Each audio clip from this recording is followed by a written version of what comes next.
Hello guys, and today ipapakita ko sa inyo kung gaano kahirap yung trabaho ko. Diyos ko po, Rudy, pakisagip po. Charot lang. Pero today nga ay magkakaroon ulit tayo ng Bakery Vlog. Nasa 5 hours ito in total na paggagawa ko. So tara, meron tayong recipe ng chocolate crinkles pero ibukod ko yon kasi meron yung recipe. Sunod ko na lang. So inuna ko nga dito ay yung ating caramel ng leche flan. Gagawa tayo ng mga bilog-bilog na leche flan. So, naglagay lang tayo ng sugar, tapos half na amount ng water.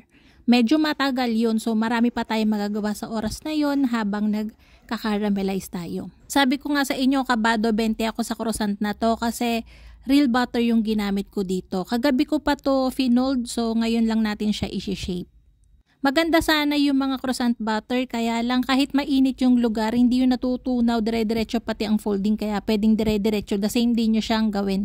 Pero ito, real butter to, kaya medyo matagal. Medyo nai-stress ako dyan kasi napupunit talaga siya, tas kahit kagagaling lang niya sa chiller, ayan, natutunaw talaga, bes! Pagkakat ko nga doon, nilagay ko ulit yung sa chiller para medyo pagka-shape natin, hindi natutulas yung butter habang nagpapaalsa tayo.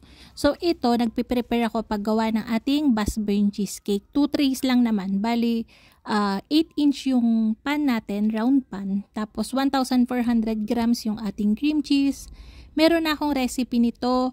Yung recipe na susundan nyo yung ginagamitan ng Magic Whisk kasi mas masarap talaga yon. Kahit nga madalang akong tumanggap ng po-order ng customized cake, gamit na gamit ko pa rin tong Magic Whisk kasi pwede mo siyang i-substitute sa mga recipe na humihingi ng cream. Katulad na lang tong Basburn cheesecake, tsaka kahit sa regular cheesecake, Magic Whisk din yung ginagamit ko. So yun, nagtimbang lang ako ng Magic Whisk, tapos iki-cream ko lang yan hanggang maging white lang siya.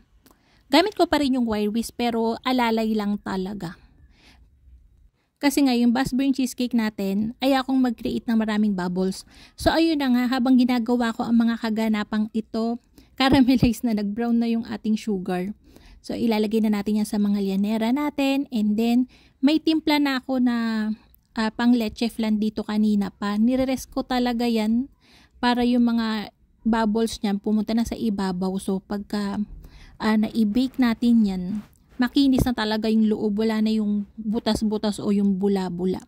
Tapos binibake ko lang yan sa napaka-lower na temperature, kadalasan 90 to 100 degrees Celsius for 3 hours kahit ganito kaliliit na lianera, and syempre may water bath. Mas gusto kong i-bake yung mga leche flan natin compare sa steamer kasi yung oven ko nasa likod ko lang kesa mag-steam pa ako, 'di ba? So ayan, nilagyan ko lang ng milk yung ating Magic Whisk para maging parang liquid cream consistency lang siya.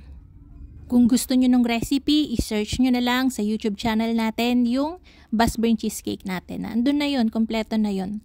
So, ayan. Actually, hindi ko napapansin yung oras kapag ganito na nagbe-bake ako. As in, dire-diretso. Ewan ko, pero nung nag-e-edit ako, pansin ko, pabi ko, dami ko pala talagang ginagawa. Wala pa nga dito yung pagbe-bake ko ng breads. Sa araw na to, Sunday to eh. Parang nasa 10 hours ako nagbe-bake. So, kalahati pa lang to nung ginawa ko. Imagine. Pero nung nag-edit ako, sabi ko, grabe. Ayoko na. Hindi, charot lang. Since meron ng cream cheese itong ating bowl, magtitimpla na rin ako ng Oreo cream cheese cookies. So, yan. Yung mixture natin, nilalagyan ko na rin ng crushed Oreo para lasang-lasa. Sa plastic talaga ako nagtitimbang ng flour tsaka ng ibang dry ingredients para pagka sa mixer, madali ko na lang siyang ibubuhos habang nagmimix siya. Trabahong tamad. Tapos ayun, yung Oreo cream cheese natin, nilagyan ko rin ng white couverture ng Van Houten kasi masarap talaga to. Ito yung parang nagpapasosyal dun sa ating cookies. Baka ma-misquote nyo ako. Minsan may nag-comment na mas masarap ba yan sa Callebaut? Of course, mas masarap yung Callebaut. Belgian couverture po yun.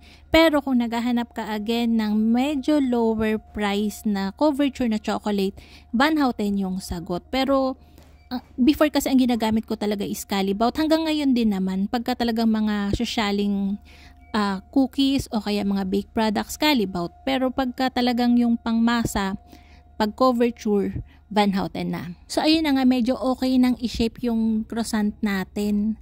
medyo talagang kabado talaga ako dito.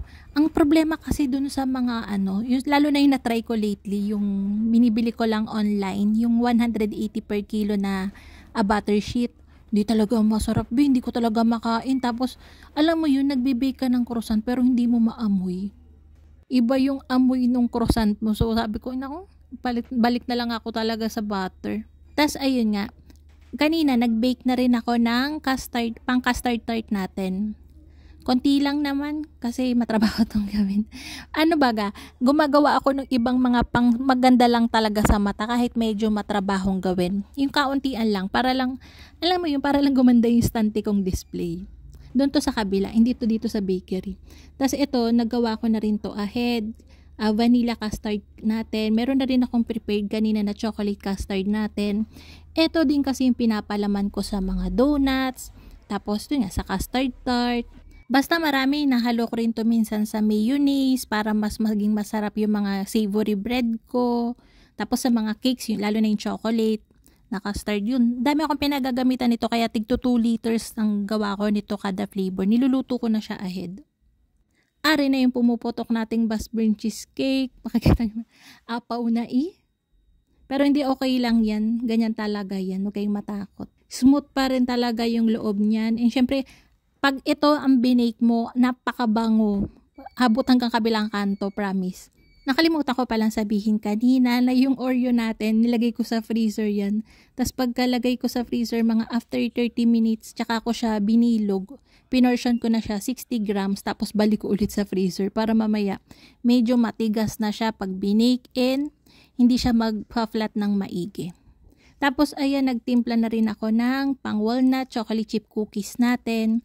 Nilalagyan ko yan ng konting cranberry lang para lang may medyo tart yung lasa niya, medyo maasim-asim. Same din, since malalaki to, ay ako siyang mag-flat ng maigi. Pagka portion, nilagay ko muna to sa freezer, tong whole batch na to ng cookie dough. Tapos pagka medyo matigas na siya, pwede ko na siyang i-portion. Yun. Alam nyo na yun, siguro gets nyo na kanina. Tapos ayan, ito yung crinkles natin na recipe, pero pinutol ko na since gagawa tayo ng another video niyan para dun sa complete recipe and procedure. After 3 hours ay ari na yung ating leche flan. Apakakinis niyan, makinis pa sa mukha ko. Charot, wala namang ikikinis yung mukha ko. Tapos ayan na, lalagyan ko pa yan ng mga dinurug-durug na Oreo sa ibabaw para naman kitang-kita na yung variety ng cookies natin. Medyo marami kasi akong cookies din na ginagawa bukod pa dito. Pero hindi to lagi. Kadalasan ang ginagawa kong cookies yung maliliit kasi mabenta talaga yun sa mga estudyante. Tingnan nyo naman yung Oreo cream cheese natin na cookies. Ganda, diba? Tapos ito na yung ating tart. Inambad na akong lagyan niya ng iba't ibang fruits kaya sabi ko strawberry jam na lang. Medyo napanatag na ako dito sa croissant natin nung nakita ko siyang umalsa. Okay naman pala. Hindi kasi sanay kasi akong gumagawa ng ganitong croissant sa pag-butter ang ginagamit ko. Doon sa gawaan ko na naka-air condition. Kaya lang, nilabas ko lahat ng lamesa ko doon. Puro mga stocks na lang yung naandun tsaka mga pan. Kaya ayun, tsaga-tsaga talaga din. Gusto ko talagang idiretso tong bakery vlog na to para makita nyo, para medyo maawa kayo sa akin.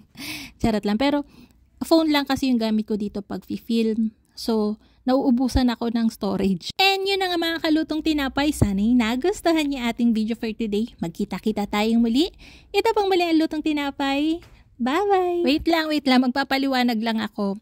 Mukha lang akong di naliligo kasi talagang anlangis dito. Pero isa tong paalala sa inyo. So ayun nga, bago tayo mag-bakery vlog, gusto ko lang kayong bigyan ng ebidensya na naliligo ako araw-araw. So ayun lang, tara na, bake na tayo.